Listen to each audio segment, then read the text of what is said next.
আমি একবার শিলিগুড়ি থেকে পঞ্চগড় যাচ্ছিলাম। শিলিগুড়ি থেকে পঞ্চগড় বেশ অনেক দূরে। সেখানে জমিদার প্রতাপ রায়ের বাড়ি।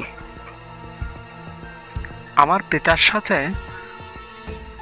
জমিদার প্রতাপ রায়ের অত্যন্ত ঘনিষ্ঠ সম্পর্ক ছিল, আর সেই সূত্রে তার ছেলের সাথেও আমার বেশ সম্পর্ক গাঢ় হয়ে গেছিল। তখন সময়টা ছিল 1971। সারা দেশে ভীষণ ভয়াবহ যুদ্ধ, চারিদিকে হই হুল্লোড়।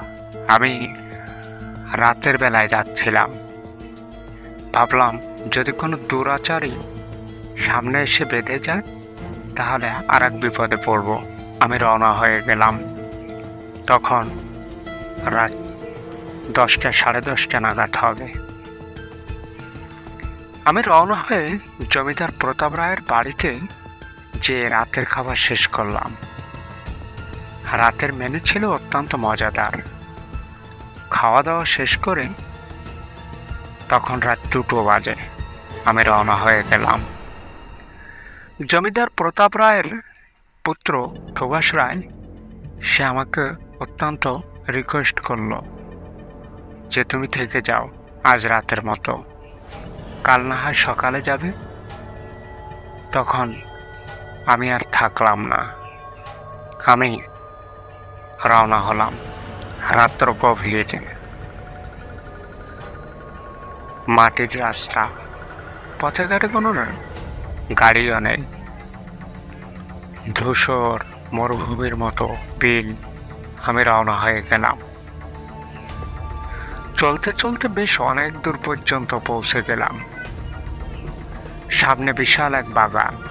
আমার বাগানটা পাড়ি দিতে হবে, কিন্তু আমার মনে ভীষণ ভয় হচ্ছিল যে এত বড় বাগান, যদি কোনো দুষ্কৃতিকারীরা এসে আমাকে আক্রমণ করে। আমি চলতে লাগলাম।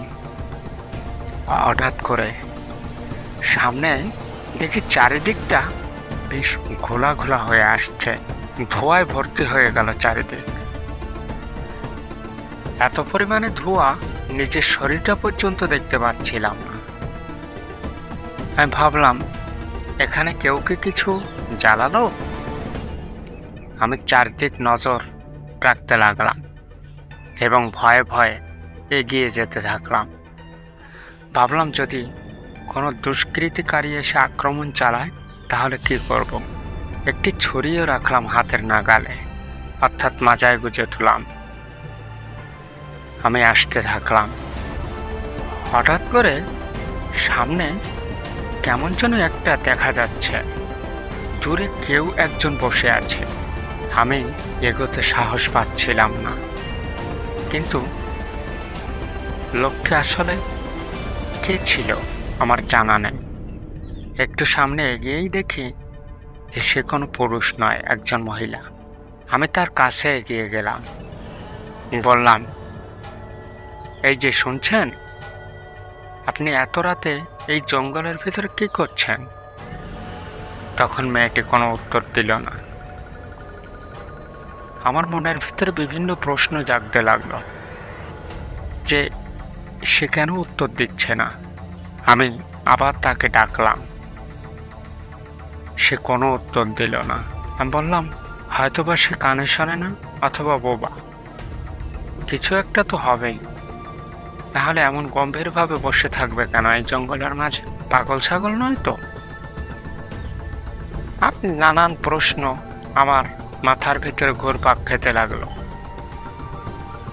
আমি রওনা হয়ে গেলাম। কিছু দূর সামনে যেতেই পিছন থেকে কে যেন আমাকে ডাকছে, প্রদীপ, এই প্রদীপ, আমার দিকে একটু ফিরে দেখ, দেখ আমি দাঁড়িয়ে আছি। আমি এমন আওয়াজ শুনে আমার মনের ভিতরে ভীষণ ভয় লেগে গেল। আমি বললাম, এটা কি? কে আমাকে ডাকছে পিছন থেকে? আমি তাকিয়ে দেখি সে এক ভয়ানক দৃশ্য। আমি দেখলাম স্বর্ণের উপর ভাসছে সেই মহিলা, আর আমাকে ডাকছে।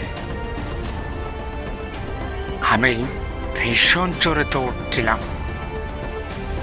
জঙ্গল পেরোনোর জন্য, কিন্তু আফসোস আমি দৌড়ে সামনে এগোতেই পারছি না। কেমন যেন কিসের যেন আমাকে আটকে দিচ্ছে।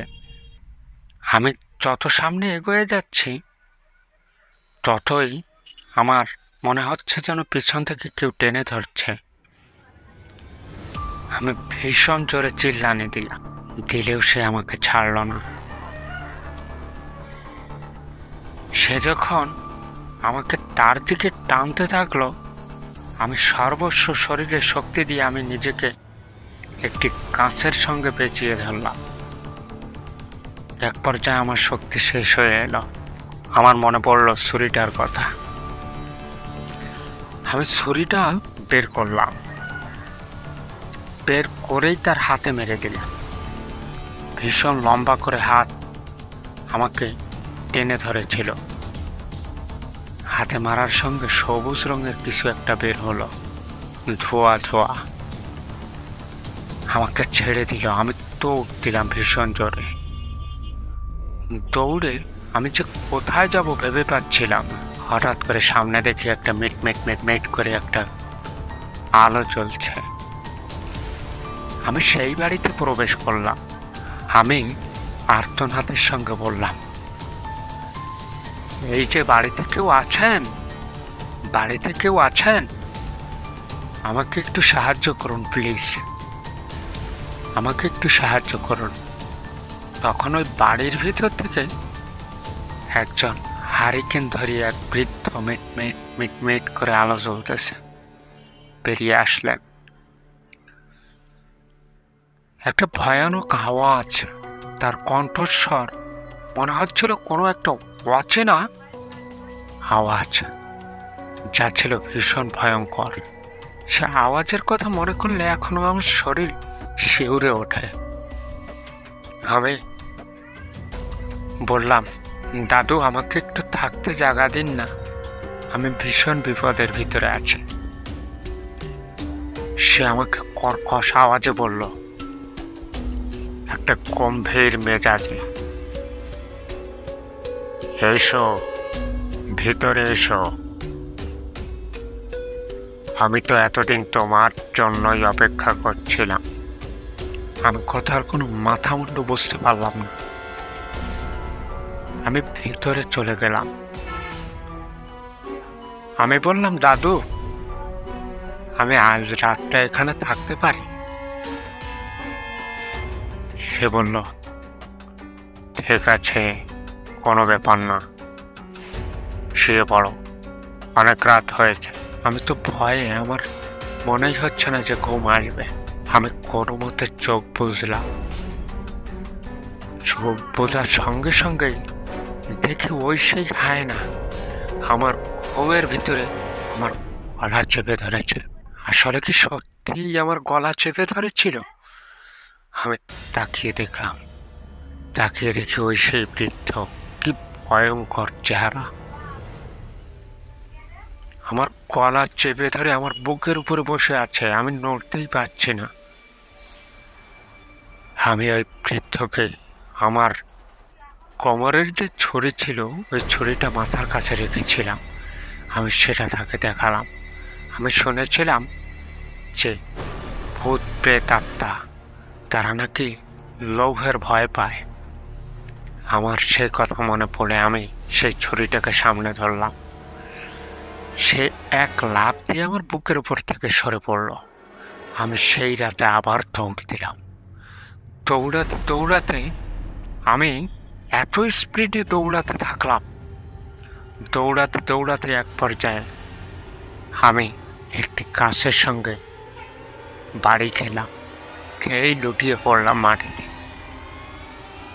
তারপর আমি আর কোনো খবর জানি না। আমি সকালে উঠে দেখতে পেলাম যে আমার বাড়ির বিছানায় শুয়ে আছে।